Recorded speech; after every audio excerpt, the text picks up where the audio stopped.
Now I would like Sandhya to talk about the career fair and the initiatives taken by IIA Women's Forum. Over to you, Sandhya. Thank you, Sana. I hope I am audible. Okay. Okay, great. Thank you. So I'd like to take a few minutes and talk about the career fair. I'm hoping that all of you have had an opportunity to visit the career fair. It's a normal stereotype that they all say that women don't demand or ask for what is due to them. Personally, in my experience, good work does speak for itself, but sometimes you have to speak for yourself too. And one must put their hands up for new challenges and push your career forward. In the words of Reese Witherspoon, the famous actress, producer, entrepreneur, what would happen if we encouraged all women to be a little more ambitious? I think the world would change. So we at the Women's Forum of the IIA want to play a little part in that change. So we have some very exciting companies that are looking forward to be part of this journey who have joined us on the career fair. When you visit the stall, you will hear about the company. You will have representatives of the company willing to talk to you, video chat with you. You will be able to get in touch with them. So this is an invitation to all of you to explore the opportunities that are available in these companies. Ask your questions, make your choices, and move your career forward. So looking forward to seeing all of you at the career fair. Thank you and all the best to you. Back to you, Sana.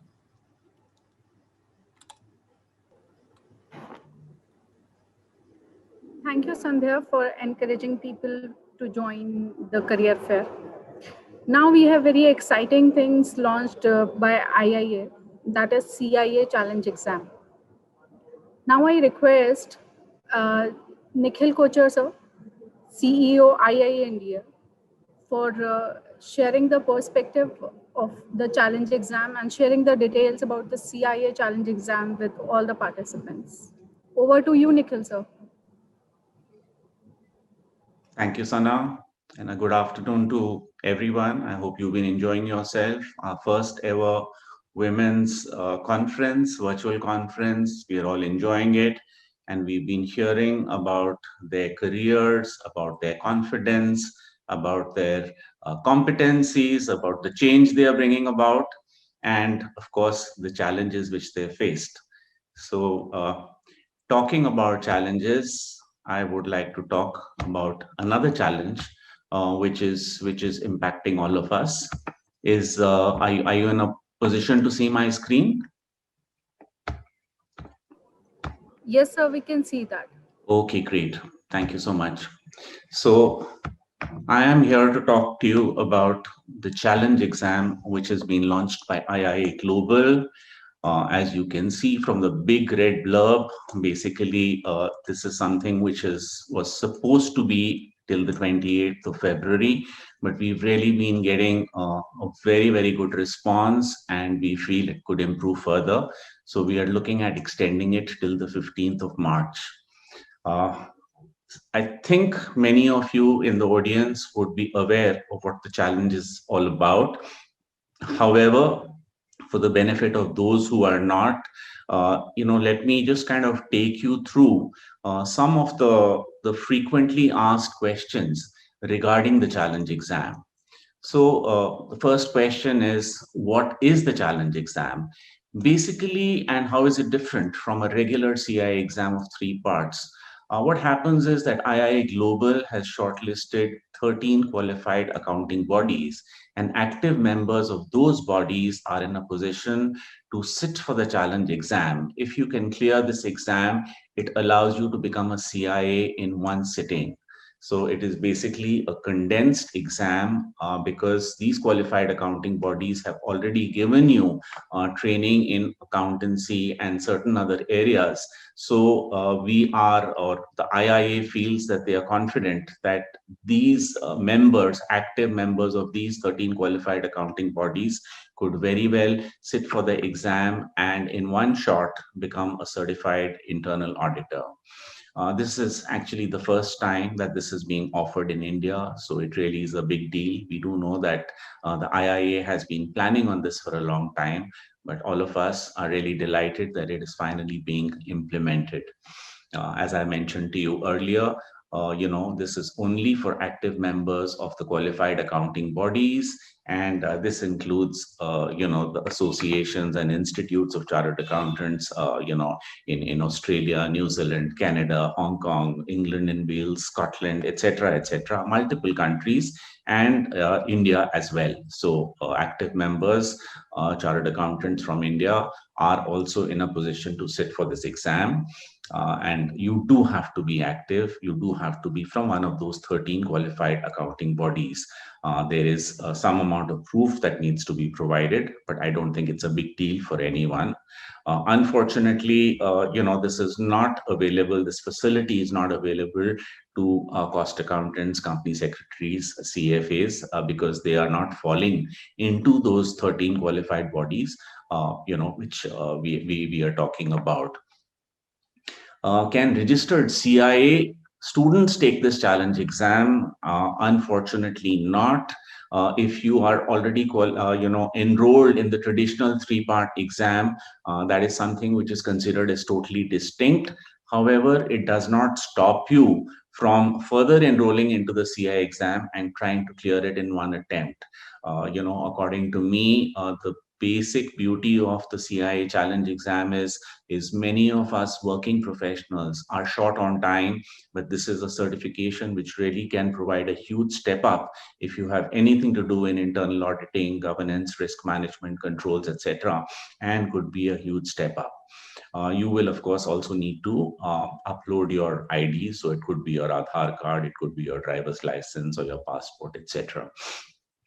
There is also a reference, a character reference, which is required, which could be from any of the qualified professional certifications from the IIA, like the CIA, CGAP, CCSA, QIAL, CRMA, etc.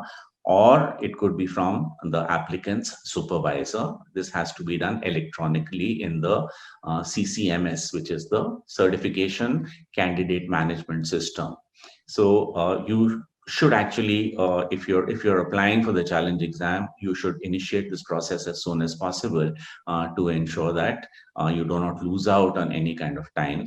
As far as registration for the challenge exam is concerned, and all these FAQs are concerned, they are available to you both on the IIA Global website as well as on the IIA India website, which is iiaindia.org. So please do feel free, in case you have any interest, in case you want to pass this information on to other people who are interested in this particular thing. There is definitely a huge benefit in case you're a member of IIA India, if you want to sit for the challenge exam, because a non-member would be paying as much as $1,545 for this, whereas IIA India member would be getting close to a 40-50% discount. It comes to about $900. So what are the fees for the challenge exam? This is what we have shown over there. Is there a refund possible? Unfortunately not. You have to be very, very clear as to when you sit for it. Take out the dates, because you will not be getting a refund for it.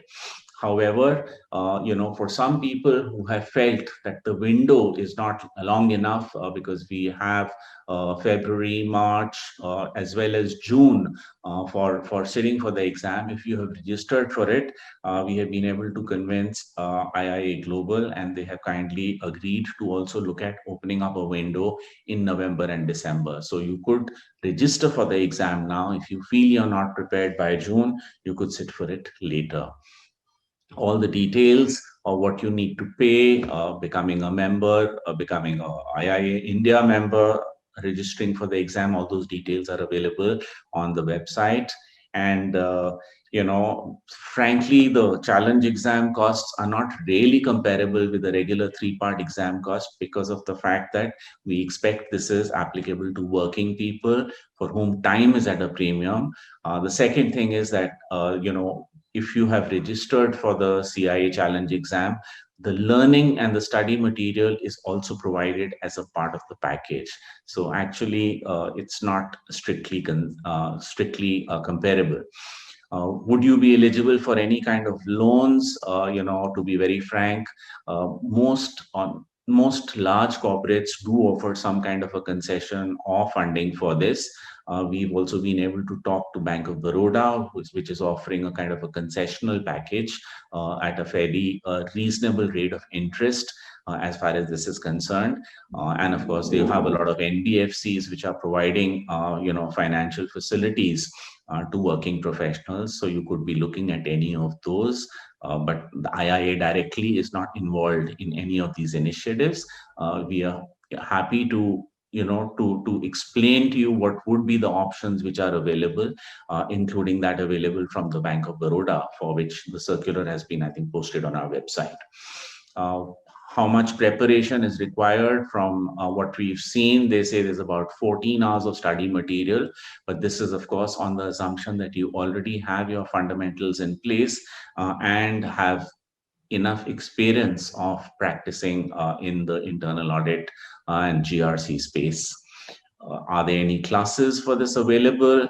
I think they are training providers. I've seen some notices on WhatsApp groups where people are conducting either free training sessions or paid training sessions. I'm sure if you ask within your peer groups, you would be able to find out about this.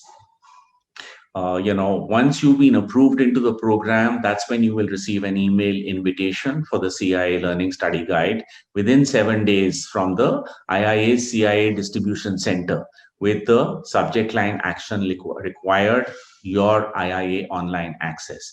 So this would allow you to access the learning system separately.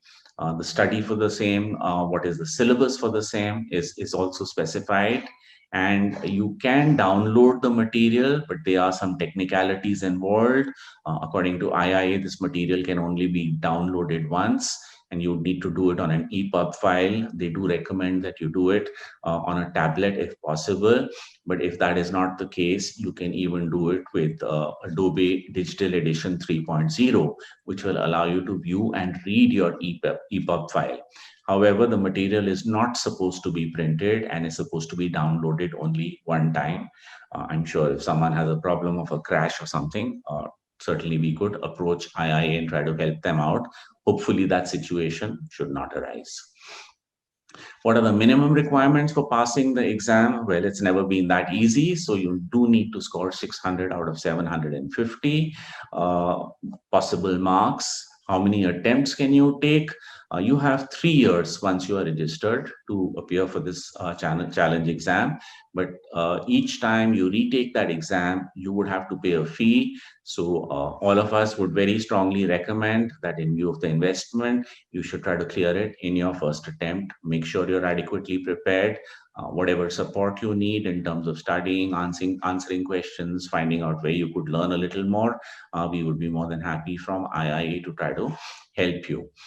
So, of course, within a few days of, completing your exam, you would also obtain your CIA certification. So this is the schedule. People ask, when can we sit for it? Application and registration window, it was originally from January 21st to February 28th, but as I just mentioned to you in the beginning, it's been extended to the 15th of March. After that, you could sit for the test either in February, March, or June. But if for any reason you feel that you cannot sit for it in June or you're not ready, you would need to make an application through CCMS, and that would open up the possibility for you to sit for the exam either in November or December. So you can keep that in mind. For people who sit for the exam and are not able to clear, there is a retake window which would also be available in November 2021. Do you need to visit any centers? Yes, you will have to go onto the Pearson VUE website, find a test center which fits into your locational convenience, and also schedule your exam with a date. Sometimes, these centers are booked a little bit in advance. So it is always better to check seat availability, on a date and location of your choice as soon as possible. As far as your score is concerned, you should be receiving it within 24 hours of sitting for the exam. Uh, Unfortunately, much as we may wish, or some of us may, it is not an open book exam, so you cannot refer to your study material or your books when you are there. Uh, at the cost of stating the obvious, what are the benefits? Well, it's a globally certified, the only globally recognized IA certification with a value which is appreciated across the world. There is a lot of proficiency, credibility, and improved competencies because, studying and teaching and learning on governance, risk, controls, etc., is very much a part of our curriculum. So you do develop competencies in these areas. Various surveys have indicated that people who are doing the CIA certification tend to earn a lot more, certainly more than a bit more. As far as this is concerned, you could refer to some of these surveys. There are job opportunities, and of course there is the GRC expertise which you will be gaining. In case you have any further queries, we've got 6 chapters. We've got multiple people at some of these chapters. So do feel free to call these people up. You don't have to note these numbers. They're all available on our website, including the FAQs. And I think financing options is something which I have already discussed, so I will not repeat myself over there. And that's it. Just do remember that you do have until 15th of March, but many of us tend to wait for the last minute. I would strongly urge you not to do so. Do go ahead and start your application process. If you're not a member of IIA, there are multiple benefits. We've just enumerated some of them. Wishing you all the best. Thank you so very much for your time and attention. And back to you, Sana.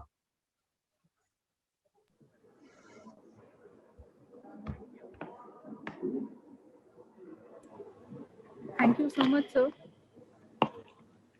for I'll stop giving sharing. a detailed insight on the challenge exam. My pleasure. Thank you. So this is just a one-time offer for the professionals to take up this CIA in just one sitting.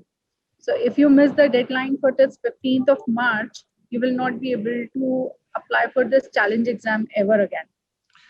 Am I right, I would not make that statement, Sana, but let's just say that for now, the only indication we've been given is that this is the window. We do hope that there would be other such opportunities, but since many of us are risk management professionals, I would not advocate that risk right now. Thanks. Okay, sir. Thanks, sir. Now we have another technical session moderated by Sandhya. So I would like Sandhya to take over and introduce the panel. Yes. Thank you, Sana. Thank you.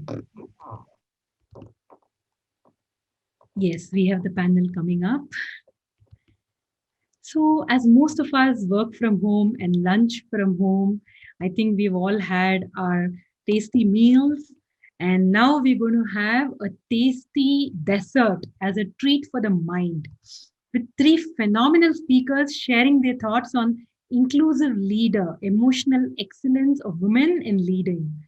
I'd like to start with introducing Mimi Nicklin, driven by pursuit of bringing conscientiousness to the role and impact of leadership, with the desire to make the world of work a high-performing, valuable, and sustainably healthy place to be. Mimi's passion is for balancing humanism and capitalism. The author of Softening the Edge and the host of Empathy for Breakfast show and The Secret of the Gap for podcast. Welcome, Mimi. Hello, thank you. So lovely to be here. Thank you, Mimi. Thank you for joining us. I move on to Melissa. Melissa Arulappan is the India Communications Head of the US-based human data science firm Equia. Passionate about nurturing and developing talent, Melissa is actively involved in teaching PR and running professional development initiatives. She's the founder member of the Global Women in PR India chapter, vice president of the WICCI Anti-Sexual Harassment Council, and a member of the Global Certification Council, International Association of Business. Welcome, Melissa. Thanks for joining us. Thank you. It's a real pleasure to be here, and I'm looking forward to the session. Thank you, Melissa. We move on to Vandana. Before Vandana says herself, that's not a background. Those are her collection of books, and she reads all of them. Vandana is a serial entrepreneur, currently heading Elderaid Wellness and Ficus Social Solutions. Elderaid, a social enterprise that provides at-home health, wellness, and concierge services to senior citizens. Ficus Social Solutions, a not-for-profit that focuses on capacity building of key change agents in the social sector. Vandana is a full-time mom to 2 lovely girls, a Mohiniyattam dancer, and a teacher. Welcome, Vandana. Lovely to have you with us. Thank you. So after hearing these fantastic introductions, I'm 100% sure you don't want to hear my voice again. So we're going to do this panel a little differently. I'm not going to ask questions. Rather, this will be a freewheeling discussion between these celebrities we have on stage, who are a combination of beauty, brain, and the heart. So here you go. We want to give maximum airtime to the speakers. Over to you, Mimi.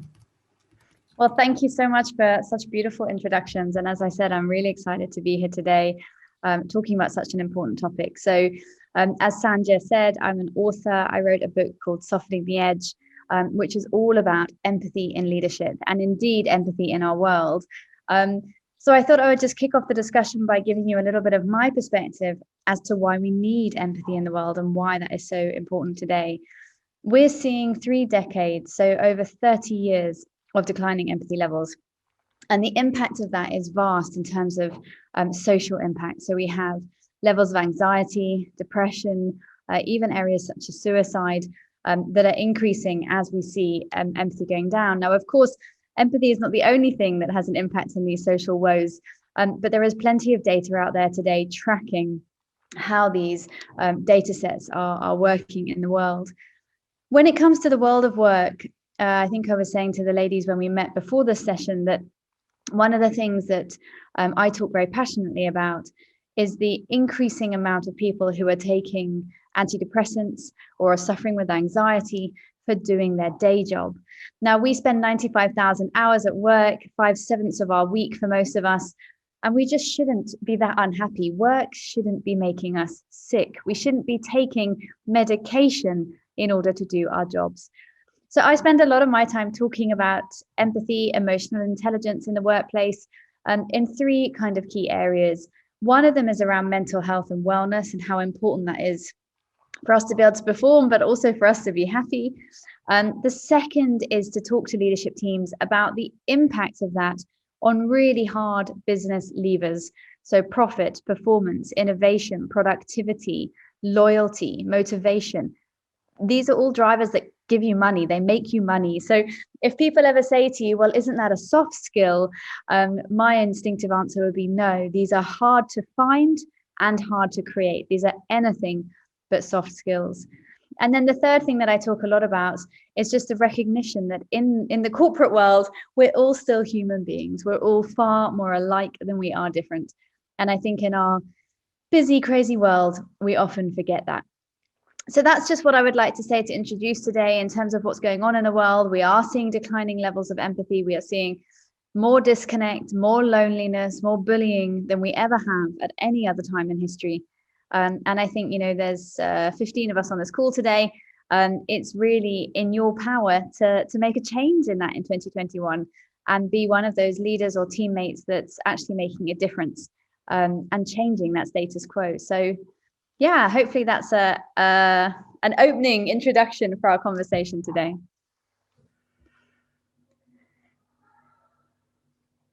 Wonderful, Mimi. I'd like to pass on to Vandana for your thoughts. So I'm just going to sort of pick up from where Mimi left off in terms of, organizations and the fact that a lot of us spend a heck of a lot of our time at work. And this sort of takes me back to, what I believe now is a pattern, and I actually call it, I label them as organizations having a more masculine versus a more feminine culture. Yeah?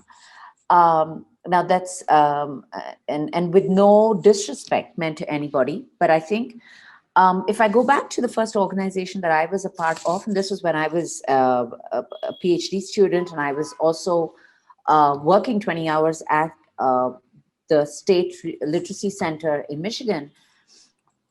What was really interesting was that this was the first time I was ever really working.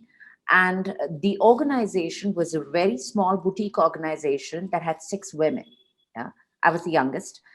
And the power of what I learned and what I experienced, I think above all by way of the supportive atmosphere that I got at that workplace is something that I've always held as a benchmark for any organization that I worked with, and it became a standard to me to aspire for all the organizations that I created ever since. Yeah, and when I started full-time working career back when I returned to India, I started working for a really giant FMCG organization in the tea business, and amazingly warm, empathetic culture.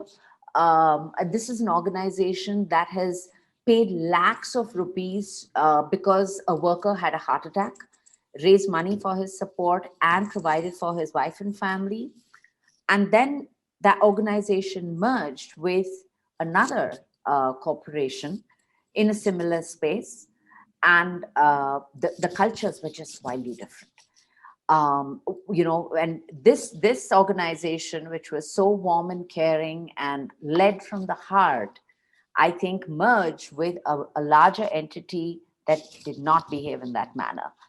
And I think I find it really fascinating that we exist in these spheres and in these cultures, and create these own subcultures within our own teams.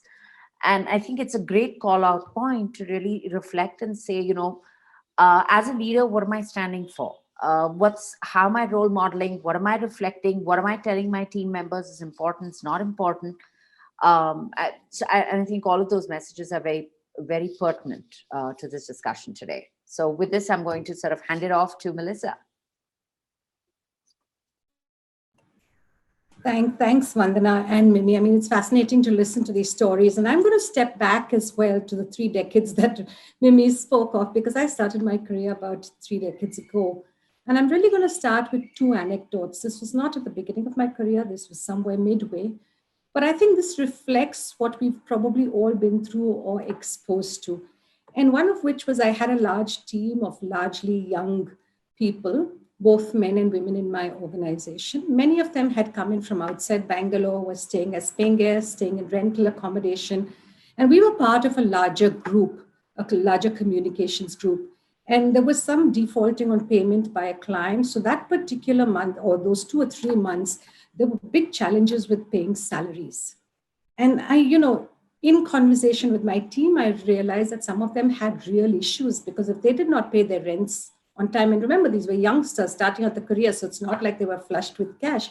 If they didn't pay their rents on time, they would be in trouble. And I went to my managing director and I said, look, could you please ensure, at least for this category of employees, that we pay the salary on time, because they need to pay their rents to their landlord.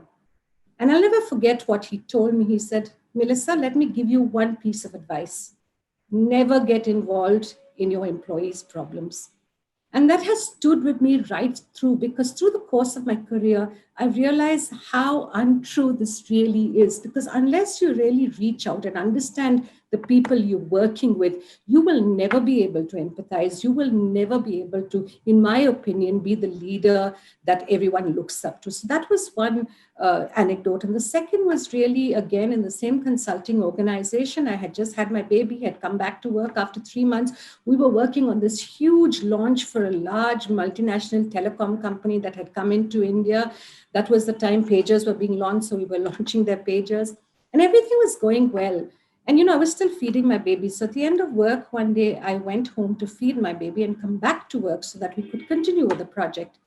And the client head, who was a leader in his own space and in his own field, was standing, we had a little bridge in the organization as you entered. He was standing on the bridge and he yelled at me. He let me have it because he said, you know what? I don't care whether you have a baby or not. How can you even consider going home? And I thought to myself, this is not what I want to be. And I, illustrate and give you these examples only because when I started my career, my manager was a woman. She was one of two managers in a largely male-dominated, very hierarchical, very formal kind of British organization. And so on one hand, she had to be this, not just assertive, but she had to be aggressive because, the men didn't recognize women in those positions in the organization. And as a communications head, she obviously had to work with various functions and businesses. But to me, she was such a nurturing leader. I mean, she didn't have to do it. There was 30 years or 35 years of difference between both of us. But she invested so much of her time giving me an exposure, not just into the corporate world, but the world outside of it. And, she exposed my own thinking, my own kind of beliefs, my opinions to a whole lot of issues around us, whether it was the arts, whether it was film, whether it was theater. And I keep thinking, why did she have to do it? And she did it because she believed in nurturing us. She believed that she needed to build an organization that valued what we had and the kind of leadership skills that we would nurture would be imbibed from what she led with. And I think that's been my guiding principle right through, even after that, when I was leading large teams, I'm a person of much heart and soul. And I think my approach has always been people-centric because I always believe that if you take care of your people, everything else would follow. Defining this care, I guess in smaller structures, it's easier to do it. In larger structures, one has to kind of look at where it is. But leadership to me is really an experience. It's more than just, seeing somebody behave in a certain way. It's what you feel, being led by somebody who's this empathetic leader, who's this leader who has tremendous emotional intelligence. And I think I'm particularly excited about where we are today. And perhaps we'll talk about that later, because I think through the pandemic, we've seen so much of change in how leaders have approached the pandemic, at least the good leaders, that I think we're at a very exciting point in the whole leadership journey of different leaders, really.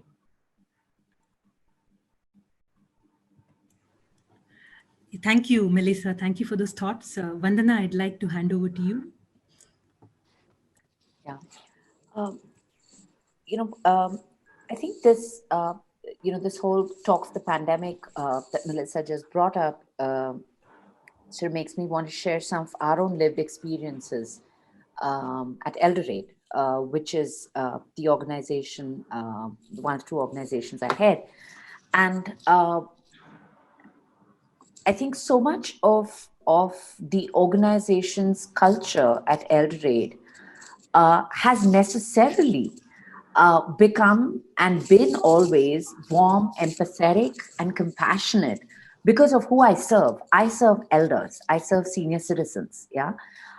During the pandemic, for example, in the first week of lockdown, we got over 600 phone calls.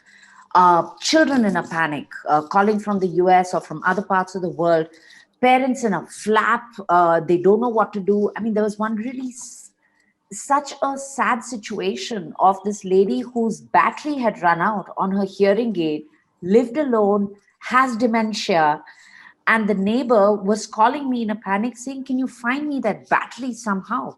Because it's hard to get. And, so I think all that we were doing was running helter-skelter, trying to serve all of these elders, regardless of whether they were our clients or not, going to the police station to get those police permissions, counseling elders. My God, the amount of counseling that we all did as an extended team to just reassure them and tell them, I'm not going anywhere. I have the permissions to come to you. It will take me only 30 minutes if I have to get to you.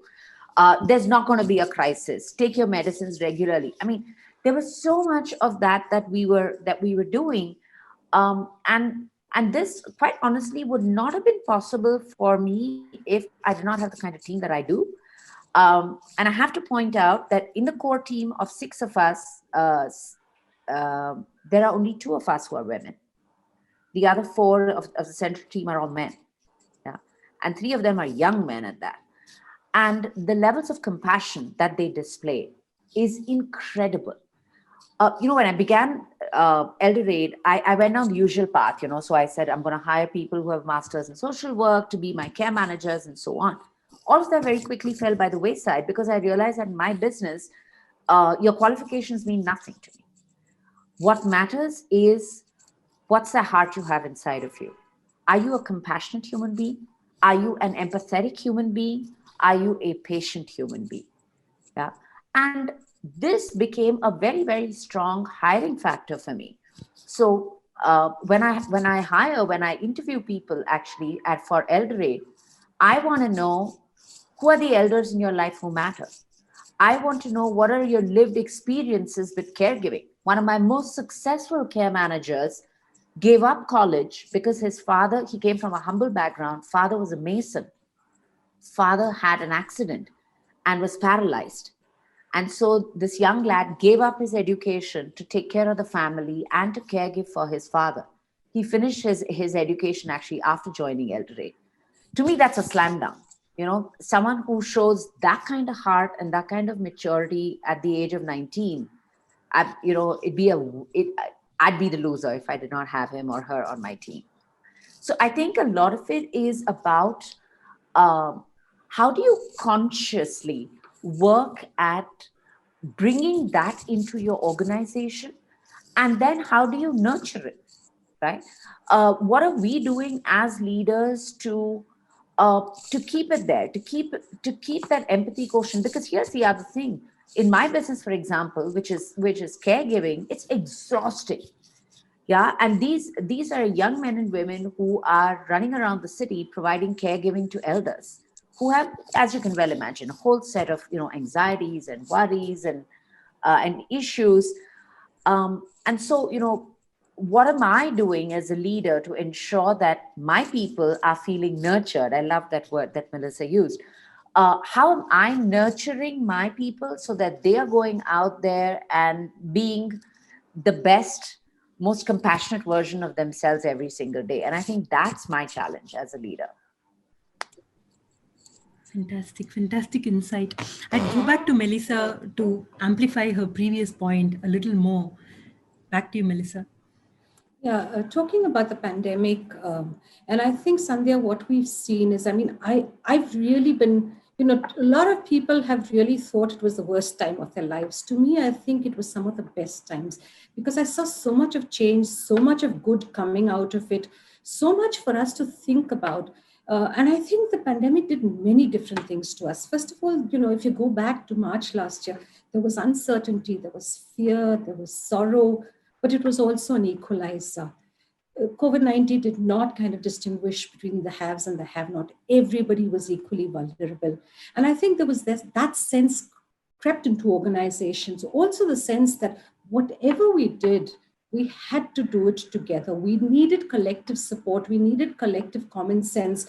We were all in all of this. We might have different experiences, but we were all part of it together. And I think the biggest challenge for leaders was also the fact, if I just look at organizations, is that they had to relinquish control because suddenly control was taken away from them. You didn't know whether there was going to be a lockdown tomorrow. You didn't know whether there was going to be, air travel permitted. You didn't know lots of things. And you just had to rely on developments and situations that were changing so fast. But I think in all of this also, leaders began to recognize the power and value of so many things. Gratitude for one.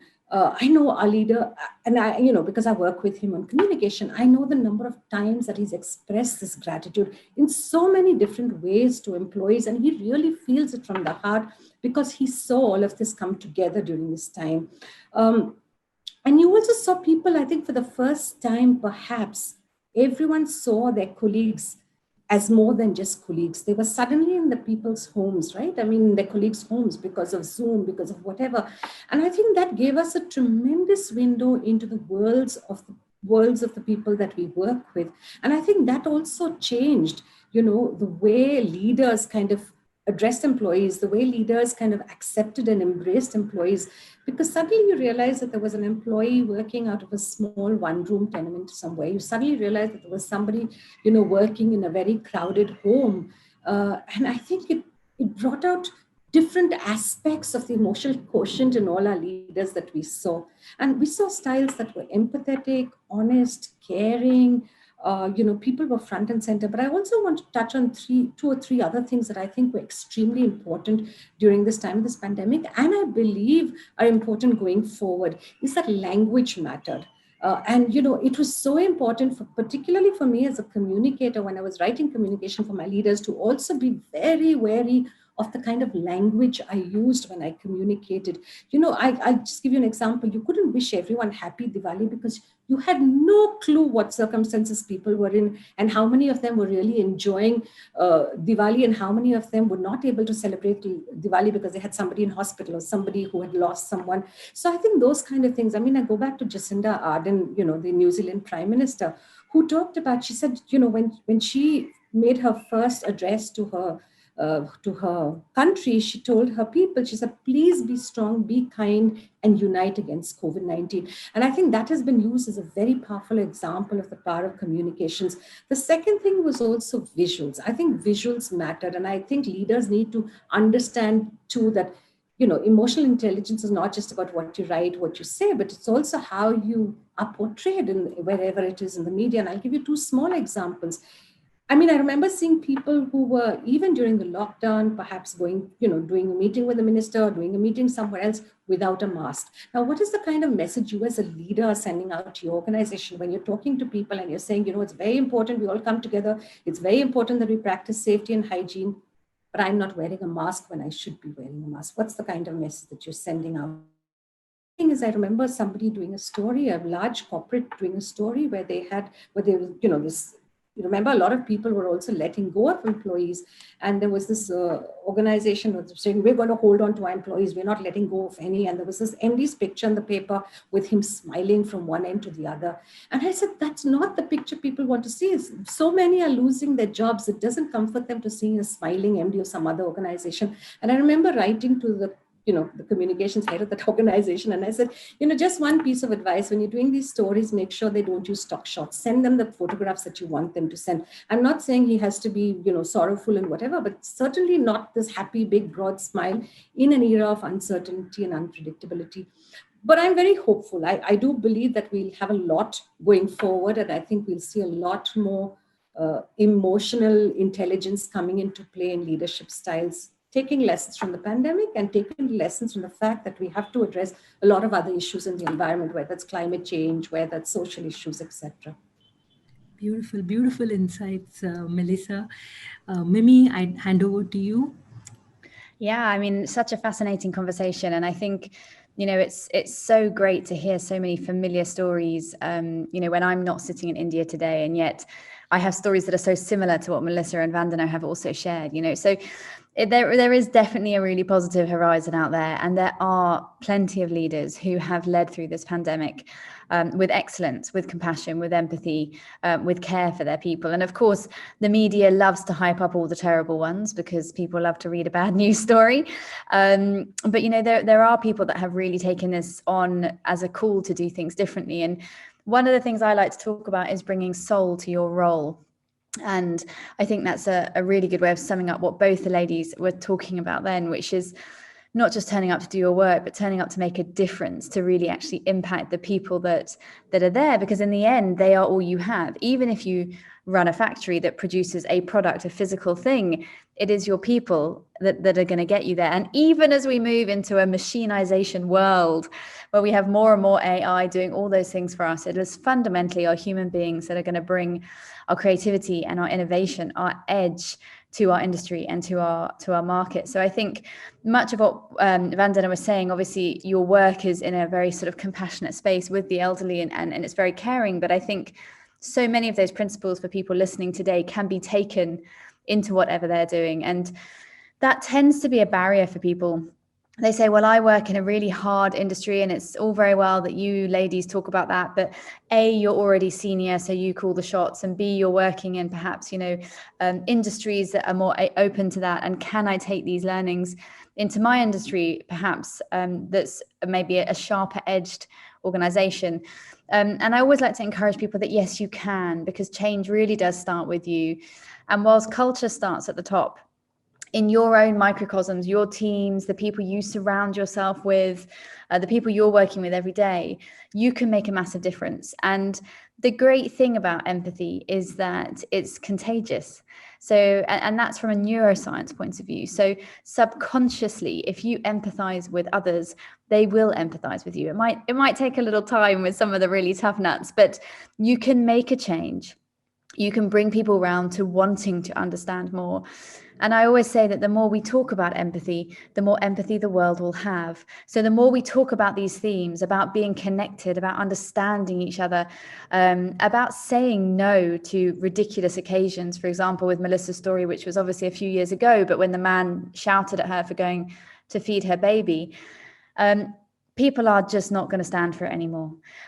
So I think some markets are ahead. America, parts of Europe are going to, put that stop down probably faster and harder than some markets, more like Asia, India, the Middle East, where these things will take a little bit more time.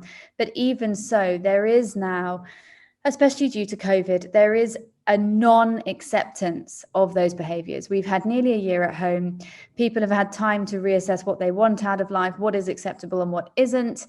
Those millennials had a voice already. Now they found even more. And the Zeds that are coming up behind them just see an entirely different world from everyone. So yes, I think that would be my summary really, which is that times are definitely changing. I agree with both the ladies on that, with that the power is in your hand. To everyone that's on the call today, you can make a difference. You are empowered. You are able to do that. And the resources are out there, whatever industry you're in. And that if we can all commit to bringing a little bit more soul to our roles, then life is going to improve significantly, not just for you, but for all of those around you.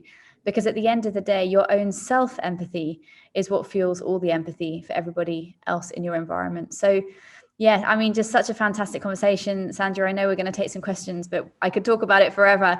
I'm just so excited about the potential for the year ahead. And I think these conversations are so, so important. Yes, thank you so much, Mimi. We are open to questions. We are asking the audience to type on your Q&A button. You've got a fantastic 3 panelists here. This is the best time to ask them questions. And while those questions come in, I'm going to use this opportunity to take little airtime and ask one question. Mimi, in one of your podcasts, you discussed about how we can teach empathy in schools and organizations. So some tips you can share on how leaders can enhance the emotional quotient in the workplace? Yeah, absolutely. I mean, I think whatever type of organization you're in, whether it's an entrepreneurial business, an educational business, a corporate business, even a community business, the first step to more emotionally led or just understanding led organizations is to listen. Listening is truly the backbone of empathy, but I would say probably the backbone of world peace. I mean, how many occasions in your life things go wrong because someone wasn't listening properly, or many people weren't listening properly? And we just don't teach each other how to do it. We don't really teach our children. We certainly don't teach them in school. And then we don't teach them at work either. And then we wonder why we don't know how to do it. So active listening is really, really important. And I think just a couple of tips on that is that it's something that is not just what you do with your ears, although of course you have to listen with your ears, but body language, really, really important. Make sure that you're facing people, that when you're sitting in meetings, you're leaning in, your body language is in. Eye contact cannot be underestimated. It's so, so important. And a little tip on that, the next time you're looking at someone, you want to maintain more eye contact, try to remember their eye color. By telling yourself, oh, what color is Sandhya's eyes? You will naturally look at her for 2 seconds longer because your brain is trying to remember. And that makes a massive difference because as human beings, we're just not used to it anymore. So little tip there. So eye contact, really, really important. And then I think what Melissa was saying around linguistics, we could do an entire session. I do lots of sessions on that. how you use language to be curious.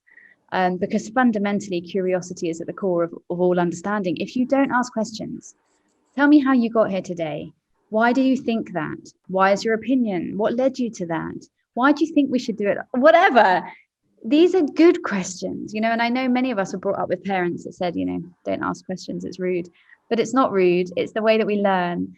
And so much part of proving that you are listening, that you are connecting, that you see and hear those around you is by being interested, by being curious. So I think whatever level you are, obviously you have to know when to ask and sort of manage your environment, but whatever level you are, asking questions is never a bad thing. Thank you so much, Mimi. Now, I really started looking for the color of your eyes. Oh, I'll have to lean right in. Thank you for that. Melissa, we have a question on the chat window for you, which is that what was your plan of action when your boss shouted at you? So I want to expand that question a bit, saying when such kind of behavior is exhibited in the workplace, how should women react and how should they deal with that situation? Over to you. Well, there was honestly very much I could do at that stage, but because I wasn't in a position of power where I could say, no, sorry, this is not how I wanted. But I did have a discussion with him to tell him that I didn't agree with what he said. And, you know, I had to obviously also, you know, kind of at the same time, while my team did not know this is what happened, I had to ensure that I still kept their spirits going, you know, when they knew they were faced with these challenges. But having said that, when I kind of was in a position when I could do more, I ensured that this never happened, you know, and that to me, listening to the voices of my people was extremely important because they all came, and you know, we're largely women and we know the kind of challenges that women have had in the workplace in India and still continue to have. And to me, it was extremely important, you know, to ensure that I listened to them as Mimi spoke and, you know, ensure that I continue to give them the support that they required. I mean, at work, I would be the tough person that I was, but outside of that, I mean, I did support them in whatever it was that they required. And there was lots, Sandhya. So I think at that point, it was just, you know, saying that sorry. And he was, mind you, a very control and command kind of person. So, you know, and you heard him. I always told him, you heard him before you saw him because you couldn't do very much in that situation. Thank you. Thank you for that response, Melissa. Vandana, I'd like to come to you and pick the next question, which is empathy is to do with the heart and not the brain. So please tell us how organizations can design their policies to promote empathy in workplace. And as an entrepreneur, you do it every day. So you can speak from experience. I think, you know, this is the holy grail, right? Which I don't believe an organization has been able to crack at any kind of official level, right? So, I mean, for example, what's the dream situation? The dream situation is I can somehow link this back to the performance management process, right? Because if you link, I mean, that's what we all know. If I can link it, make it part of somebody's goals, whether it's about reflecting organization culture, walking the talk, make it measurable, because also that's the language of the corporate. That's what they tend to understand, right? But the reality is that this does not fall in the realm of targets and numbers and so on. And so I think it really falls, therefore, in the realm of culture and therefore squarely leadership. And there is literally no substitute for role modeling. You've got to lead from the front. You've got to live it every single day, because only when you walk the talk, you know, are you able to demonstrate that this is important to us as an organization and we value such behavior. Yeah, I think that's pretty much the only way this is going to happen. There are a couple of points that I just wanted to call out as an addendum to this.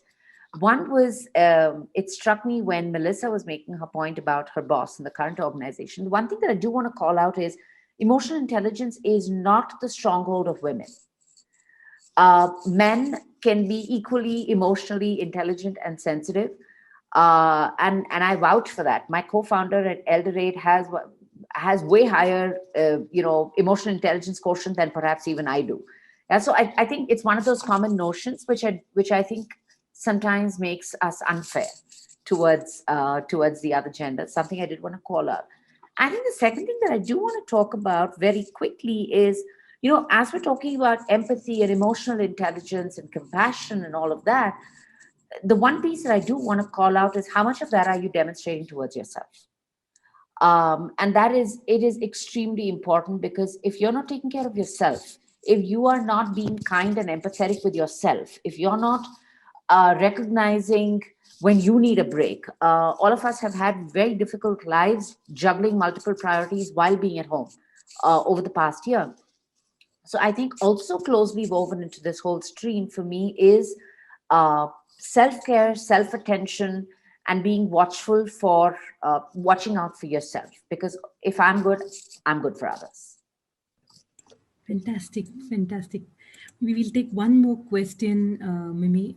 This one's for you. Empathy is something which comes from within, and we cannot teach it to someone. How do we deal with those who lack empathy? I think Vandana talked about one angle of it, but we want to hear your views on this, Mimi. Yeah, well, I mean, I totally agree with what Vandana said. So I'll go to the neuroscience of that rather than, because I think she's answered it perfectly. Just because it answers the last question and this one, which is that empathy is actually in your brain. So empathy is built into your prefrontal cortex. You are born with it. And exactly as Vandana was saying, men and women have exactly the same. You, your sister, your brother, your cousin, your aunt, you're all identically born with the amount of empathy. It is an evolutionary skill set. And it is something that you just have to practice. So it's not something that's from the heart. It's not something that's emotional. Ironically, this is a skill set that evolution taught us to use to thrive as a human race. It's what modern society is actually built on. So it's a skill set. And like any skill set, cooking, golf, whatever, the more you practice it, the better you get at it. So it is definitely teachable. You can reach out to me on any of my social media platforms. I'll happily share more because I know we're running out of time. So I will, I can share tips. I've got plenty of articles, research, whatever you want, everyone on the phone. So do feel free to drop me a note. And I think I just wanted to echo what Vandana was also saying around yourself. Again, from a scientific point of view, self-empathy, so understanding yourself, is the only way that you can empathize with others, because neurologically, if you are not sort of comfortable with yourself, all you will do is place your reality onto somebody else. It's not empathy, it's your experience. So yes, it's important from wellness and self-care and all those really important things, especially now, but it's also scientific. If you are not in tune with you, you can't be emotionally engaged and empathetic to others. So hopefully that just gave a bit of science behind what the other two ladies have also shared. Yes, fantastic. I think this conversation can really go on. We don't want to end it, but there is a Navy support there which saying time's up. So I have to take this to closure. I'm very, very grateful to the three of you for your views. It's been extremely energizing. As I say, it's a 3-course dessert to the brain. And thank you so much for making the time today and for sharing your views. And if we have more questions, we'll share them with you and we'll share them back with the participants later. Thank you. And with this, I want to hand over to Nehal, who is going to anchor the next session. Over to you, Nehal.